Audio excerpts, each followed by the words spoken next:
আসসালামু আলাইকুম everyone, welcome to my channel Farhana's life moments.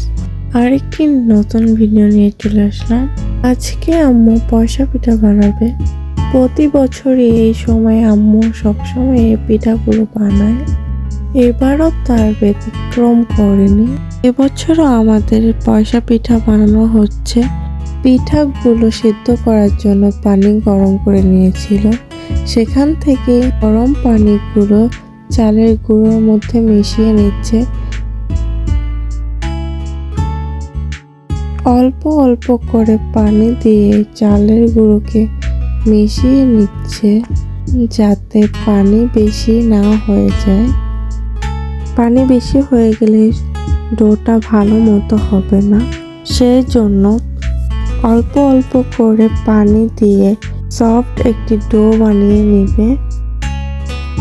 আম্মু ডোটাকে ভালোভাবে মুথে নেবে, নয়তো পিঠাগুলো ভালো হবে না।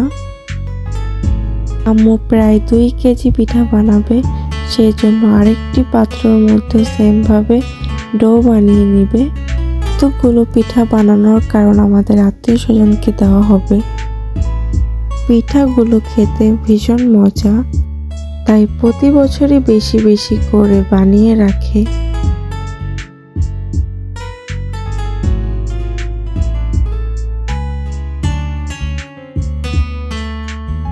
পানিগুলোকে ভালোভাবে ফুটিয়ে নিচ্ছে। এখন ডোটাকে একটি লম্বা লম্বা করে শেপ দিয়ে নিবে। এর তো দেখতেই পাচ্ছেন কিরকম শেপ দিয়ে নিল। এভাবে শেপ বানিয়ে নিয়ে ফুটন্ত পানির মধ্যে সিদ্ধ করে নেবে। সিদ্ধ হয়ে গেলে পিঠাগুলোকে ঠান্ডা পানি দিয়ে ধুয়ে নিতে হবে। পিঠাগুলোকে গরম পানি থেকে একটি পাত্রের মধ্যে ঢেলে নিচ্ছে। কল থেকে ঠান্ডা পানি দিয়ে পিঠাগুলোকে ভালোভাবে ধুয়ে নিবে। পিঠাগুলোকে সময় নিয়ে ধুতে হবে।